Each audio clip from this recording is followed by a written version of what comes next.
Hello! It's been another week of 7 drawings for Artfight, so get your art stuck with this as background sound or snuggle up for my rambling. The first attack is for Abyssal Library of Sylvia. She is a forest spirit, but I drew her in her human form. Her outfits are really neat. I love the different textures in them. The shawl and embroidery and the clasp also has a different texture. It's neat. I've been enjoying making circles around the characters' heads. It gives a nice pop and framing to the piece. I don't like how the shading came out, it looks muddy. But other than that, it's pretty cute. And I like the pose. The second attack is for Relvis Fox of her character Seiko. Seiko is a kitsune adorned with flowers. The attack this revenges is pixel art, so I thought that I might as well try that. At first I tried to wing it without a sketch, but realized how deliberate you have to be with every pixel, so I planned it out and sketched the general shape. If I had trouble with anything, I did the same thing again and cleaned it up later. It was my first time trying pixel art, and it took a few attempts, but I think it turned out really cute. Plus the process was fun.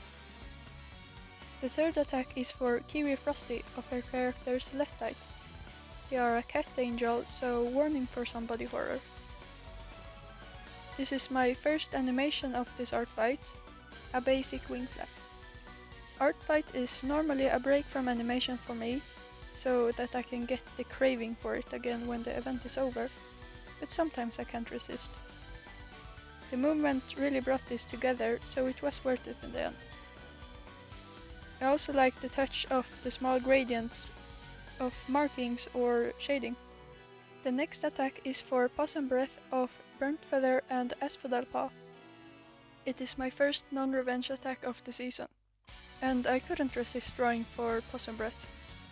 He is a big inspiration both writing and art-wise for me. I drew Burntfeather teaching Asphodelpaw some decorating skills.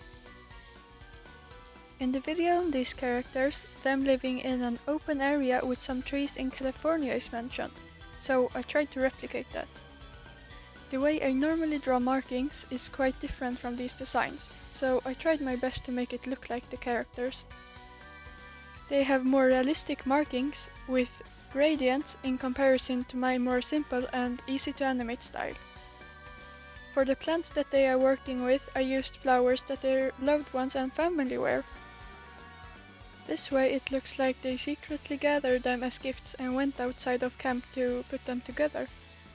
I really like how it turned out, except for the background being a bit too empty. And by the way, I had to cut some of the speed paint. The fifth attack is for Kiara_Rue of RobinFeather.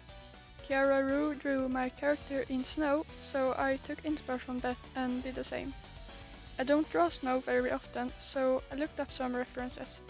This helped by realizing that I should add some sad sticky bushes and to make sure to have yellow light and blue shadow for more of a snow look. I used my normal technique for shading the character. I filled the hole with the shading color and then I remove the parts that are struck by light. Then I go in and add the highlights manually. So I'm pretty happy with how it came out. The eyes are too big for my style though. The next attack is for Vita Ue of Foxteeth and Blacktail. I drew them walking along a river. They didn't have a personality stated, so I tried to go with the expressions in the reference. I attempted to make it look like Blacktail is unusually happy from the bumblebee, while Foxteeth secretly observes the cute moment. I hope that it fits the characters. I was really happy with how it was going until it came to the color. I struggled with choosing a palette. In the end I think the foreground on this side of the river came out looking good, but I don't like the way the background looks. I think I should have sketched in some more details and maybe added some more light parts to it. The last attack is for Seiji Noodle Crisp of her character Ashenflower. Ashenflower's color palette is simple but very nice to look at, which in addition to them having flowers and freckles, I had to draw her. I got inspiration from an art piece on Pinterest. Sadly, I can't find the creator anywhere. Ashenflower has a big hair tuft, so I decided to have their other half of the face showing through. As the cherry on top, I made the lupine flowers glowing. I'm really happy with how it turned out. My favorite part is the way that her face looks. Thank you so much for watching until the end. As a last favor, I want to ask you to check out my Scourge map. It has 2 parts open right now. See you later!